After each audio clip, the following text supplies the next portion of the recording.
Assalamualaikum warahmatullahi wabarakatuh. Perkenalkan, nama saya Masayuni Zulfira Soraya dengan nomor NIM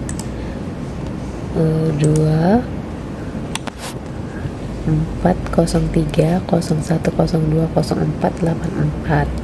Di sini saya akan menjawab pertanyaan untuk UAS. Yang pertama itu pertanyaannya tentang bagaimana budaya organisasi dapat mempengaruhi kinerja karyawan.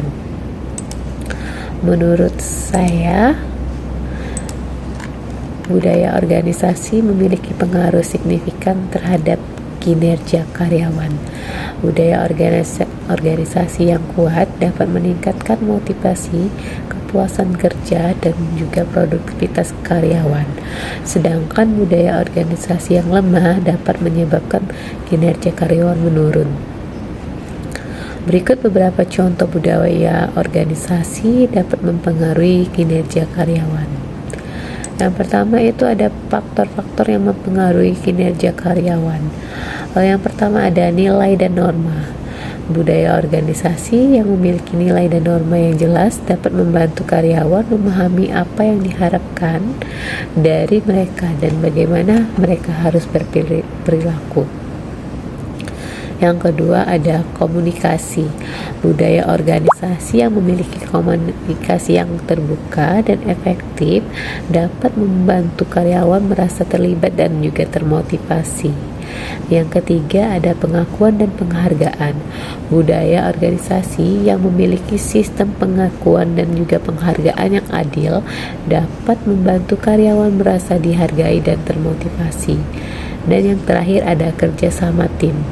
Budaya organisasi yang memiliki kerjasama tim yang kuat dapat membantu karyawan merasa terlibat dan juga termotivasi. Contohnya dari perusahaan Google. Google memiliki budaya organisasi yang sangat kuat yang dikenal dengan Google Culture. Budaya ini berfokus pada inovasi, kerjasama tim, dan juga pengakuan dan penghargaan.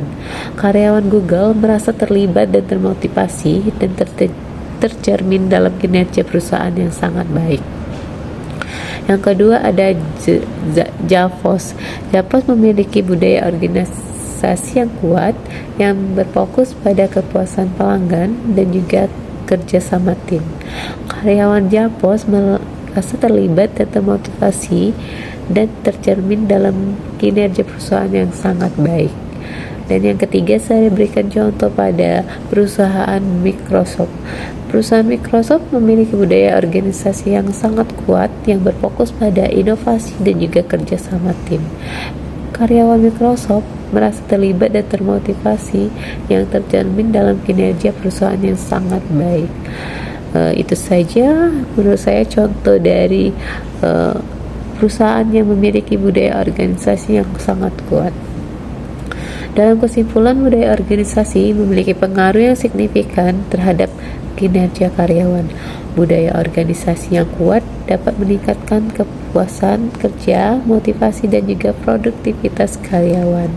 Sedangkan budaya organisasi yang lemah dapat menyebabkan kinerja karyawan itu menurun. Selanjutnya yang kedua saya akan menjawab pertanyaan, yaitu bagaimana peran kepemimpinan dalam membangun tim yang efektif. Menurut saya, peran kepemimpinan sangat penting dalam membangun tim yang efektif. Berikut cara kepemimpinan yang dapat digunakan oleh tim.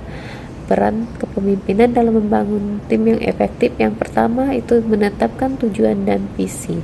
Kepemimpinan harus menetapkan tujuan dan visi yang jelas untuk tim, sehingga anggota tim dapat memahami apa yang diharapkan dari mereka. Yang kedua, membangun kepercayaan. Kepemimpinan harus membangun kepercayaan dengan anggota tim, sehingga mereka merasa nyaman dan juga termotivasi untuk bekerja sama.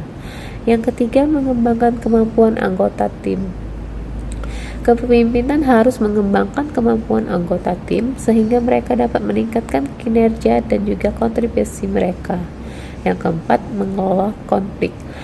Seorang pemimpin harus bisa mengelola konflik yang timbul dalam tim, sehingga mereka dapat mengatasi masalah dan juga kembali bekerja sama. Dan yang terakhir adalah mengakui dan menghargai prestasi.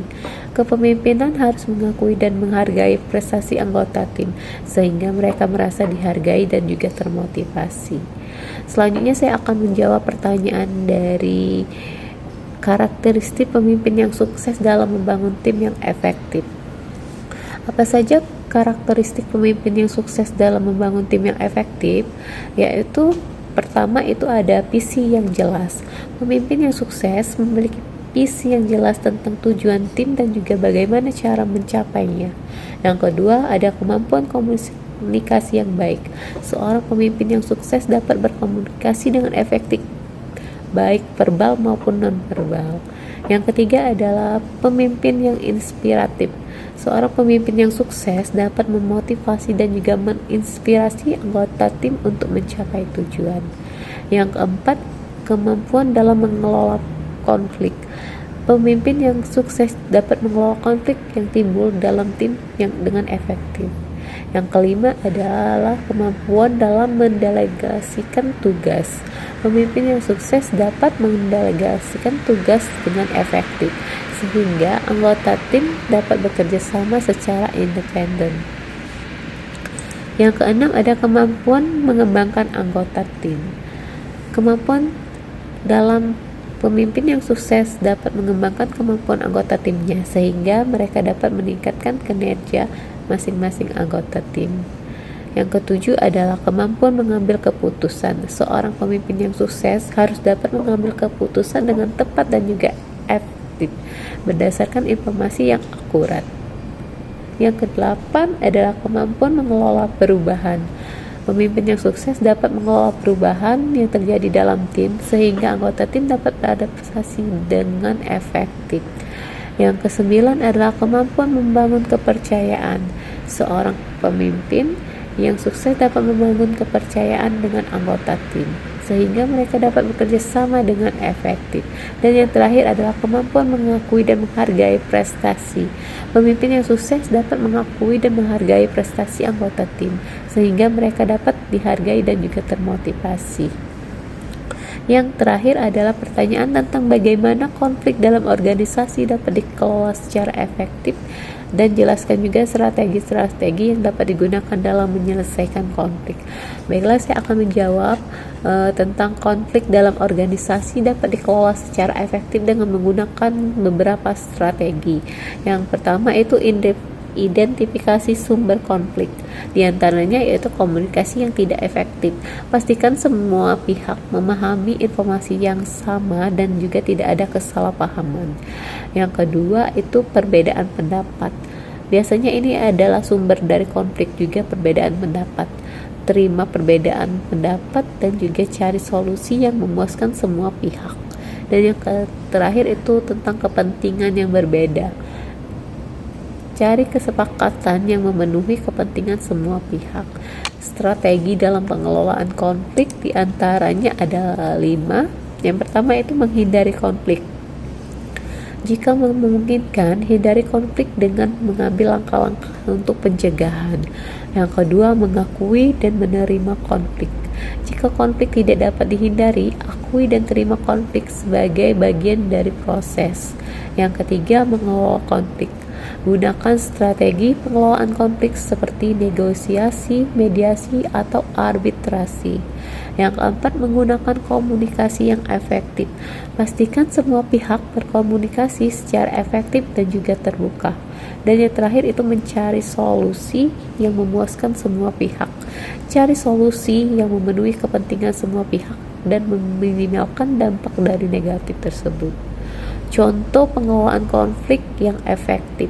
Yang pertama itu perusahaan yang memiliki kebijakan pengelolaan konflik. Perusahaan yang memiliki kebijakan pengelolaan konflik yang jelas dan efektif dapat mengurangi konflik dan juga meningkatkan produktivitas. Yang kedua, perusahaan yang menggunakan mediasi. Perusahaan yang menggunakan mediasi sebagai strategi pengelolaan konflik dapat meningkatkan kepuasan kerja dan juga kepercayaan antar karyawan. Dan yang terakhir itu perusahaan yang memiliki tim pengelola konflik. Perusahaan yang memiliki tim pengelola konflik Perusahaan yang memiliki tim pengelolaan konflik yang terlatih dan efektif dapat mengurangi konflik dan juga meningkatkan produktivitas. Berikut beberapa strategi yang dapat dilakukan dalam penyelesaian konflik. Strategi penyelesaian konflik yang pertama itu adalah komunikasi terbuka. Berbicara secara terbuka dan jujur dengan pihak yang terkait untuk memahami perspektif mereka dan menyelesaikan masalah. Yang kedua itu dengan negosiasi, mencari kesepakatan yang memuaskan semua pihak dengan melakukan negosiasi yang efektif. Yang ketiga adalah mediasi, menggunakan pihak ketiga yang netral untuk membantu menyelesaikan konflik. Yang keempat ada arbitrasi, menggunakan pihak ketiga yang netral untuk membuat keputusan yang mengikat semua pihak. Yang kelima adalah dengan kompromi, mencari kesepakatan yang memuaskan semua pihak dengan melakukan kompromi. Yang keenam itu penyelesaian masalah, menganalisis masalah dan mencari solusi yang efektif. Yang ketujuh pengakuan dan permintaan maaf, mengakui kesalahan dan meminta maaf untuk menyelesaikan konflik. Dan yang terakhir itu dengan menggunakan ahli atau konsultan untuk membantu menyelesaikan konflik. Yang terakhir itu ada langkah-langkah dalam penyelesaian konflik. Yang pertama itu identifikasi masalah, mengidentifikasi masalah yang menyebabkan konflik. Yang kedua mengumpulkan informasi yang relevan dan juga memahami perspektif semua pihak. Yang ketiga ada menganalisis masalah untuk mencari solusi yang efektif. Yang keempat ada mencari kesepakatan yang memuaskan untuk semua pihak. Yang kelima ada mengimplementasikan solusi yang telah disepakati bersama. Dan yang terakhir adalah mengevaluasi hasil penyelesaian konflik untuk memastikan bahwa semua solusi yang telah disepakati secara efektif. Itu saja jawaban saya untuk materi dan juga jawaban UAS. Terima kasih. Wassalamualaikum warahmatullahi wabarakatuh.